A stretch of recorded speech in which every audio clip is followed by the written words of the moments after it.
Kisah Istana Atap Langit. Istana Atap Langit diproduksi oleh Harafana Record.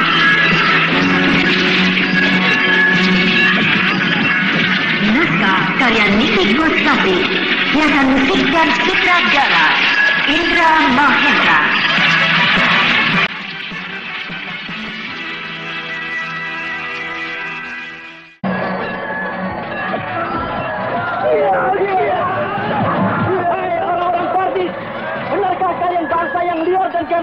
Ayo, aku lawan kalian.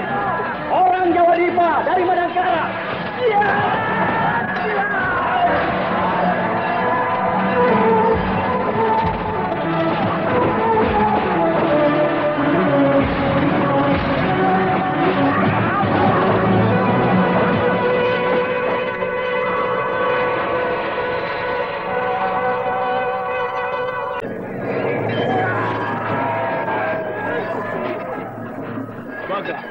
Bukankah itu orang gila yang mau mencuri ternak kita? Benar. Dia pencuri gila yang tadi malam kita tangkap. Iya, betul-betul gila. Berperang seperti orang tidak waras. Berteriak-teriak. Berlari-lari kian kemari. Kami berteriak-teriak. Tapi dia bergerak. 2 atau 3 orang musuh terjungkal mati. Orang gila. Aneh.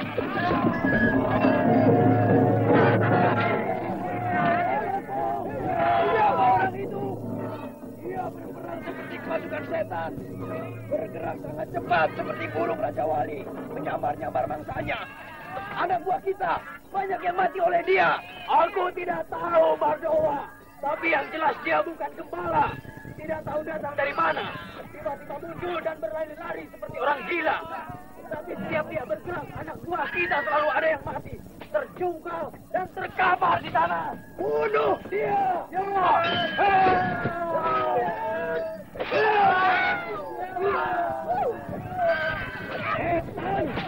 Siapa kau? Iblis kinting. Ayo maju. Aku minum darah kau.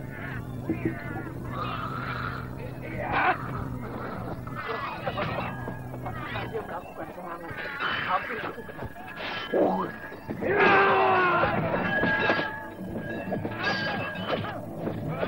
Lihat Dayomo. Orang gila itu bertempur dengan pemimpin penyamun. Dasar orang gila. Menyerang tidak lihat-lihat orang. Melawan pemimpin gerombolan penyamun itu sama dengan bunuh diri. Ya, pemimpin gerombolan penyamun itu jago perang. Pedangnya besar dan berat. Sekali tebas, leher orang gila itu bisa putus. Gila. Orang asing itu cara berkelahinya aneh sekali. Dia tidak pakai pedang atau pisau. Dia hanya dengan tangan kosong bisa mendesak Kijolopong yang memegang pedang. Sepintas lalu cara orang itu berkelahi asal-asalan saja. Tapi sebenarnya sangat teratur. Kedua kaki dan tangannya bergerak dengan cepat dan penuh tenaga yang kuat. Kijolopong terdesak terus. Dia bingung melawan musuh yang cara berkelahinya sangat aneh.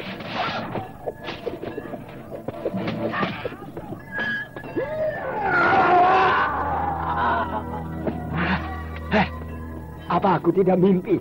Pemimpin gerombolan penyamun itu terjungkal. Pedangnya lepas. Hanya beberapa gebrakan saja.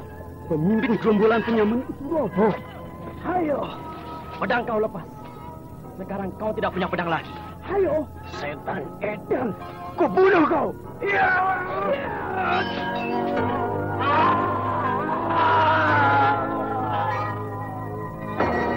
Hah? Pemimpin gerombolan penyamun yang jagoan perang itu mati dia. Hei, orang gila itu menang. Hei, orang asing, siapa kau sebenarnya? Kenapa kau ikut-ikutan perang? Kau juga orang asing. Tempatmu di wilayah timur.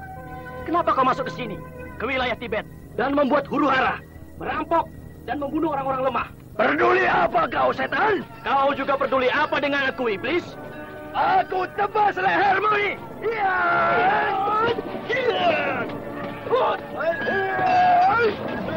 Nah, orang gila itu berkelahi lagi. melawan pemimpin gerombolan penyamun yang satu lagi. Aku kenal dengan dia. Namanya Bardoa. Dia lebih jago dari yang tadi. Yang sudah mati itu.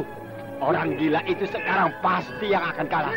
Ah, belum tentu. Aku berani bertaruh. Orang gila itu yang akan menang lagi. Sebab dia berkelahi tidak pakai otak. Maklum orang gila. Iya ya. Coba saja lihat. Cara dia berkelahi. Acak-acakan. Seenaknya. Oh, kau lihat. Si Bardoa mulai bingung. Ya, benar. Justru caranya berkelahi yang acak-acakan itu membuat semua orang jadi bingung.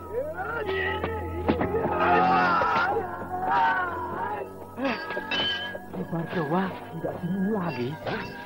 Sekarang dia bisa menandingi si gila. Si Bardoa memang ahli perang. Dia bisa dengan cepat membaca kekuatan musuh. Sehingga bisa mengadakan tekanan. Iya, pintar mengetahui kekuatan dan kelemahan musuh. Iya ya.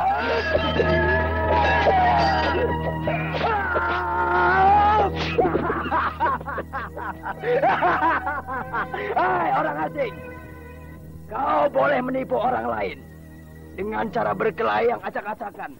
Tapi aku tidak bisa ditipu. Kau sekarang mau apa? Kekuatanmu sudah aku tahu.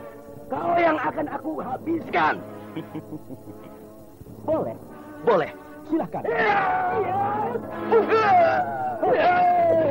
Kelahiran itu tadi bagus. Tidak acak-acakan lagi. Si orang gila itu bisa berkelahi dengan teratur ya. Dia sekarang tidak gila lagi. Dia sudah waras. Mungkin masih tetap gila orangnya. Tapi caranya berkelahi sudah tidak gila lagi. Mana mungkin tolol. Orang gila tetap saja orang gila. Tidak akan bisa diatur. Lihat sajalah.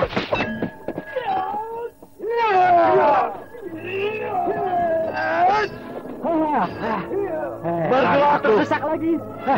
Aku heran. Si Bardoa kenapa hanya sebentar saja bisa mengimbangi pemuda gila itu. Selanjutnya terdesak terus. Sudahlah. Biar bagaimana.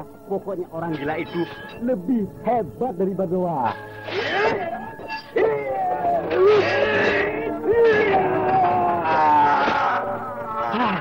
Sinting. Orang gila itu tiba-tiba menangkap si Bardoa. Lalu dilemparkan ke atas. Dan lalu ditendang. Si Bardoa terbanting ke tanah. Muntah darah dan mati. Orang gila menang lagi.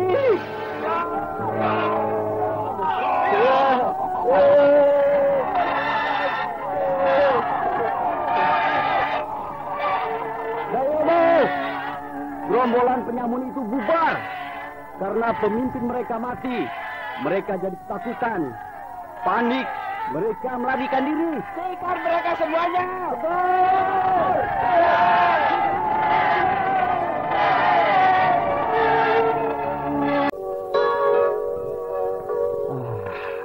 Kita selamat juga. Gerombolan penyamun orang-orang Bardis itu habis musnah. Iya. Karena ditolong oleh pemuda yang gila itu, kita bisa menang. Coba kalau orang gila itu sudah pergi. Wah, pergi jauh maksudmu? Iya. Wah, kita pasti akan habis. Oh iya iya. Ya, dibantai oleh orang-orang Badis yang kejam itu. Iya. Kemana orang gila itu ya? Pasti dia masih ada di sekitar sini. Paling-paling sedang sibuk cari makanan. Hei, di mana keluarga kita? Istri dan anak-anak kita? Aku lihat waktu terjadi ribut-ribut, ya, mereka berlarian ke sana. Ke balik bukit-bukit padas itu. Coba kau tengok. Ya. Baik. Itu mereka. Hei, anak-anak dan istri-istri kita berjalan dengan santai. Iya. Dan beriring-iringan menuju ke sini. Iya. Muncul dari balik-balik bukit berbatuan itu. Iya.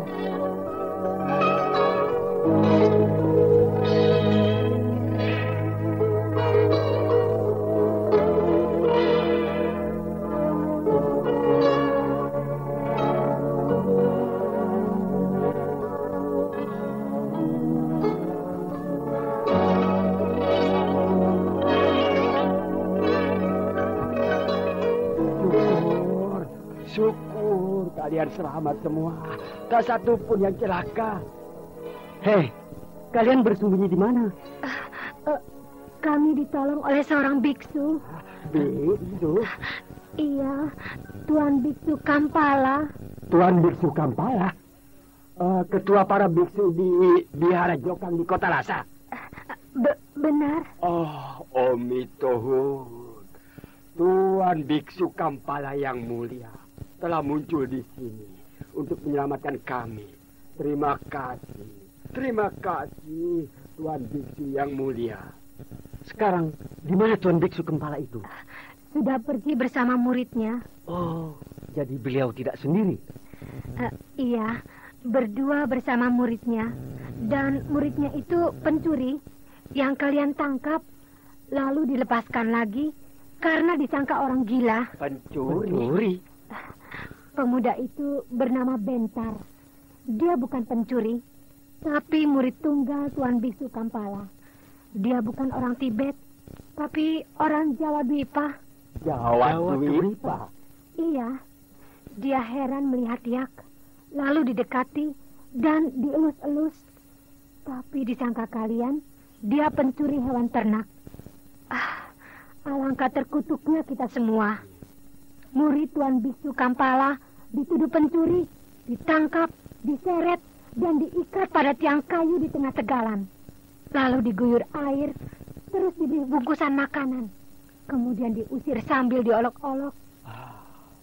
Celaka, kita akan dikutuk oleh para biksu karena kita telah mempermalukan orang suci.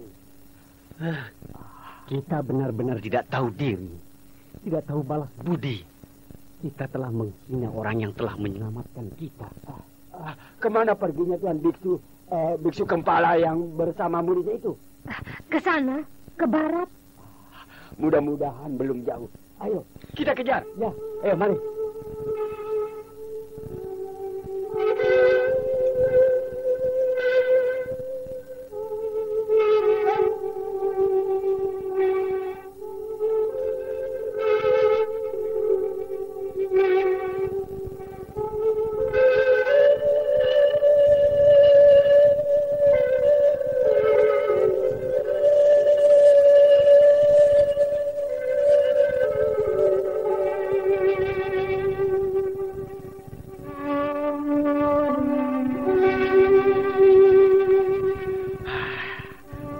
Sudah lenyap. Ya, hilang lenyap seperti ditelan angin. Kita berdiri di puncak bukit yang paling tinggi di sekitar sini, sehingga kita bisa memandang ke sekeliling sampai jauh. Sejauh apapun Tuan Biksu Kampala dengan muridnya itu pergi, kita masih tetap akan bisa melihatnya. Tapi kita tidak melihat apa-apa ya. Ya, yang kita lihat sejauh mata memandang hanya hamparan padang pasir dan bukit-bukit kecil. Tak sepotong pun manusia yang kita lihat. Tak perlu kecewa. Rabuli.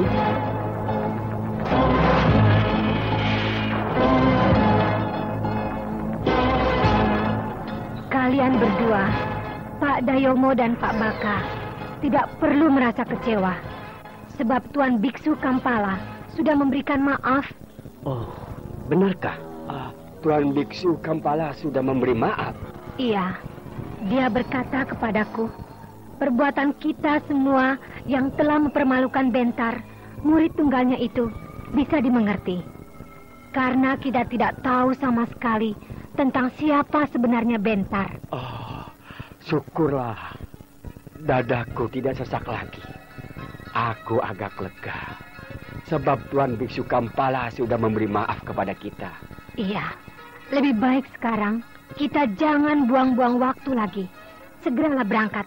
Ayo, kumpulkan semua rombongan. Kita segera berangkat ke utara. Nah, di bawah itu ada sungai. Sungai Ki. Oh, lucu banget namanya, pendek Ki. Ya, memang sudah begitu namanya sejak dulu. Melihat sungai, saya jadi bernafsu, ingin mandi. Apalagi dari kemarin tidak mandi. Badan rasanya jadi tebal. Ya, boleh.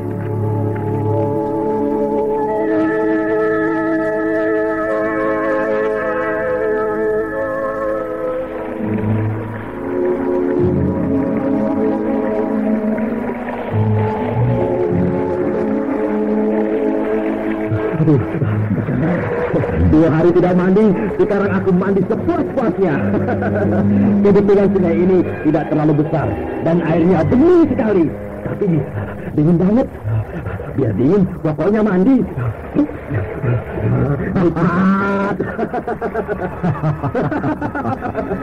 Paman Biksu Kampala juga mandi di sebelah sana. Ada ke hilir. Ya. Lucu banget, badannya gembut, perutnya gendut. Paman Biksu Kampala memang nampak lucu, pendek, gemuk, dan kepalanya gumbu.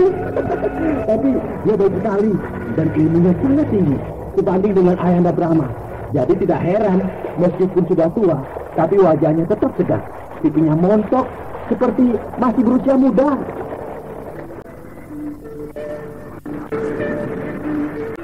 Segar, Paman. Ya. Kalau habis mandi, memang badan terasa segar. Di Sungai Ki itu, ikannya banyak, Paman. Ya. Tapi, saya tidak melihat seorang pun penduduk yang menangkap ikan di sungai. Baik dengan jala atau dengan pancing. Rakyat Tibet memang tidak suka mancing. Boleh kau periksa di mana-mana, kau tidak akan menjumpai orang yang sedang mancing. Padahal sungai di wilayah bagian selatan ini cukup banyak dan ikannya juga banyak. Kenapa begitu, Paman? Apakah dilarang menangkap ikan di sungai? Tidak, sama sekali tidak dilarang. Lalu, kenapa?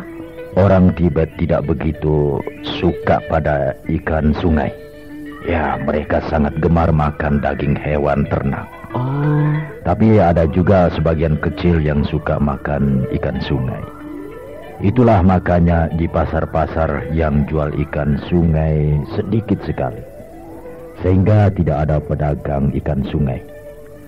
Berdagang ikan, ya, terutama ikan sungai, hanya dilakukan sebagai pekerjaan sambilan, sebagai pelengkap kecil dari pekerjaan pokoknya, berdagang barang lainnya. Nah, kita sudah tiba di perbatasan kota Lhasa. Oh ya? Pantas. Rumah-rumah penduduk semakin banyak dijumpai. Paman Biksu, itu apa? Mana? Itu, di puncak bukit yang tinggi itu, jauh sekali. Samar-samar saya melihat sebuah bangunan yang besar dan megah, seperti sebuah istana. Oh, itu. Itulah istana atap langit. Istana atap langit? Ya. Paman ada-ada saja. Langit ya langit, istana ya istana. Mana bisa istana menjadi atap langit? Itu hanya kiasan saja. Oh, kiasan. Nah, karena negeri Tibet ini negeri yang tertinggi di dunia. Sebab letaknya di lereng pegunungan Himalaya yang paling tinggi, maka Tibet sering dijuluki orang sebagai negeri atap dunia. Oh, iya. Dan karena istana yang kau lihat di kejauhan itu letaknya lebih tinggi dari negeri Tibet, maka istana itu dijuluki Istana Atap Langit. Oh, begitu. Namanya sendiri apa, Paman? Potala. Potala. Ya, Istana Potala itu letaknya di puncak bukit Putuau. Bukit Putuau. Ya, dibangun oleh Raja Songzan Ganbu. Iya. Ayo, kita jalan terus. Nanti dari rumahku di Bihara Jokang, kau akan bisa melihat Istana Potala itu lebih dekat, sehingga lebih jelas. Baik, Paman. Raden Bentar, kita sudah tiba di Lhasa. Wah, ramai juga kota Lhasa ini. Penduduknya cukup padat. Lhasa adalah kota yang paling besar dan paling ramai. Sebab Lhasa ibu kota kerajaan Tibet. Iya. Rumah Paman di mana? Di belakang Bihara Jokang. Di dalam kota? Atau agak ke pinggir kota? Di dalam kota. Oh iya? Ayo, jalan terus, ikuti aku. Baik, Paman.